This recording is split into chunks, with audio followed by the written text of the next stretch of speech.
السلام عليكم ورحمة الله وبركاته، مرحبا بكم معايا إن شاء الله اليوم في فيديو جديد. قبل ما نبداو كالعادة غنبداو بالصلاة والسلام على رسول الله. اللهم صل وسلم على نبينا محمد. اليوم إن شاء الله غادي نكمل معكم سلسلة حلويات العيد.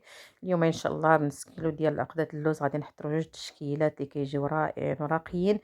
نتمنى إن شاء الله تبقاو معايا حتى الأخير وتبارطاجيو الفيديو مع الأحباب. وغادي نبداو إن شاء الله بالمكونات.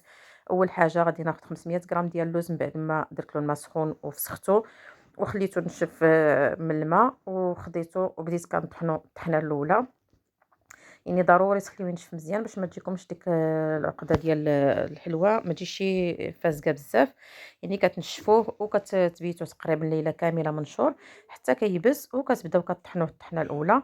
يعني كما قلت لكم خديت 250 غرام ديال عفوا 500 غرام ديال اللوز. خديت معها 250 غرام ديال السكر سنيده وكنبدا كنطحنهم بهذا الشكل هذا. كنطحنوه يعني على دفعات حتى كنكملوه. والآن بعد ما نطحنوه الطحنة الأولى كنضيفوا له داك 250 غرام ديال السكر سنيدة.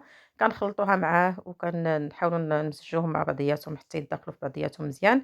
وكناخذ الآلة اللي غادي نطحن فيها أولا المولينكس وكنعاود نوضعو وكنطحنوا الطحنة الثانية باش داك السكر سنيدة كيتداخل معاه مزيان وكيتلين وكيولي تقريبا فازك. كيولي مطحون مزيان. يعني العقدة اللوز كما فايتة شاركتها معكم في الكعب غزال. دابا ان شاء الله نخلي لكم الرابط ديالو في صندوق الوصف. كنحاولوا اننا نطحنوه مزيان باش ديك السنيده ما كتبقاش قاصحه حرشه. كنحاولوا ندخلوا مزيان في الطحين حتى كيتطحن لينا مزيان مزيان وكتولي ديك العقده رطبه وكتولي ما فيهاش الحبيبات ديال السكر تيبانوا. يعني كما قلت لكم يعني هذا حضرت معكم هذا الشكل ديال اللوز حتى هو كيجي راقي وكيجي زوين. يعني كما شفتوا العقده انها كتولي لنا ملسه ما كتبقاش حرشه بالسكر سنيده. وغادي نستمر هكا حتى نكمل الكميه كامله. كما كتشوفوا يعني ملي كتطحنوها مزيان كتبقاو تحسوا بان بداك اللوز كيبدا كيتماسك لكم في اليد ديالكم. الان غادي ندوزو نضيفوا المكونات الاخرى. عندي 2 معالق من المايزينا اولا النشا. يعني كتحاولوا توضعوا 2 معالق كبارين. وغادي نضيف كذلك واحد الكيس من السكر ديال الفانيلا.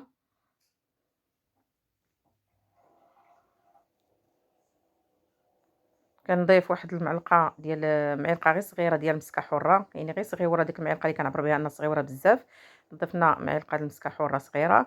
وعندي هنا واحد راس معلقه كذلك من الخماره. يعني ما ديروش الخماره بزاف باش ما كديك الحلوه ما كتحلش لكم في الطياب ديالكم.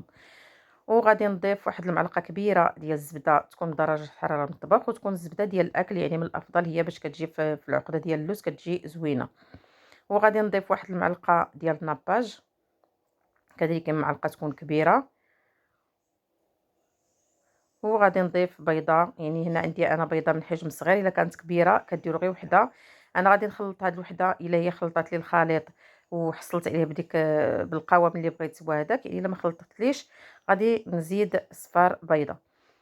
غادي نخلطو مزيان مزيان ديك المكونات حتى كتمازج مع بعضياتها.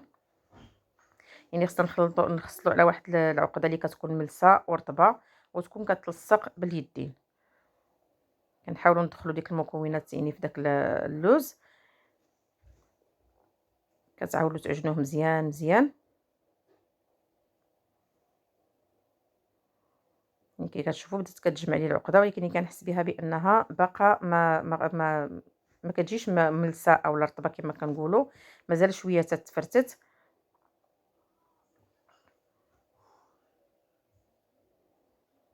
يعني حنا خصنا تكون القوام ديال اللي كيكون كيتلصق باليدين ما تكونش ناشفه باش الحلوه كتصدق معانا. يعني هنايا انا باقي خصني غنزيدها كما قلت لكم صفار بيضاء. والا كانت بيضه كبيره يعني راه ربما تقدر تجمع لكم العقده ديالكم. يعني انا كانت عندي البيضه شويه غير صغيره حيت البياض خليته باش غادي نستعملو في واحد الشكل في الشكل ديال الملكيه. يعني ديك الحلوه ديال الملكيه. وغادي نخلط وداك الصفار غادي نديرو في هاد العقده وغادي نخلطو مزيان. يعني الان كما كتشوفوا حصلت على واحد الشكل اللي كيكون كيلتصق باليدين. الان غادي نقسم هاد العقده كما قلت لكم غادي نحضر منها 2 ديال الشكيلات. غادي نقسمها على 2. يعني خليت هذاك تحاولوا تقسموها في يعني بكميات متساويه.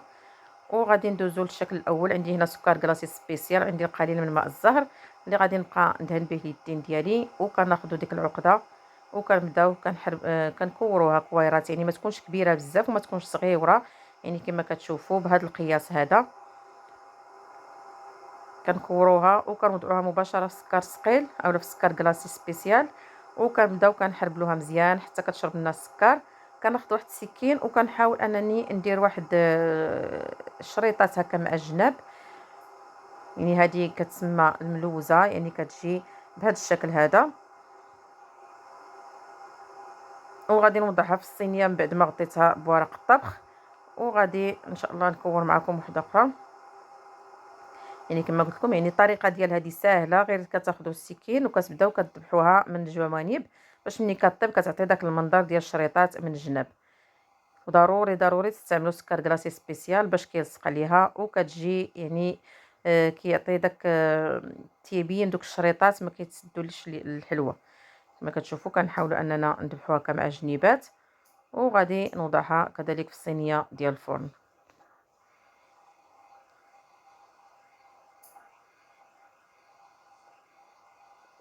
يعني ضروري تدهنوا يديكم بماء الزهر، لان ديك العقده كما قلت لكم كتكون كتلاصق باليدين باش ما تلصق لهمش في اليدين.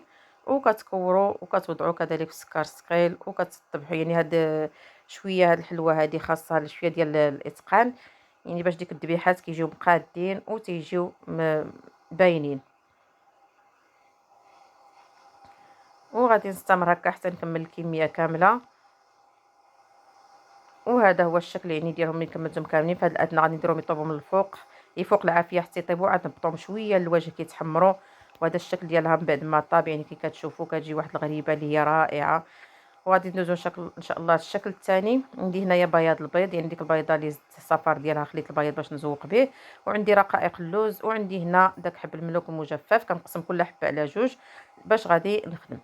كناخذ كذلك واحد الكويرات اللي كيكونوا غير صغارين، وغادي نوضعوها في بياض البيض. يعني ضروري داك البياض البيض باش داك الرقائق اللوز كتلصق لنا الوجه ديال الحلوه.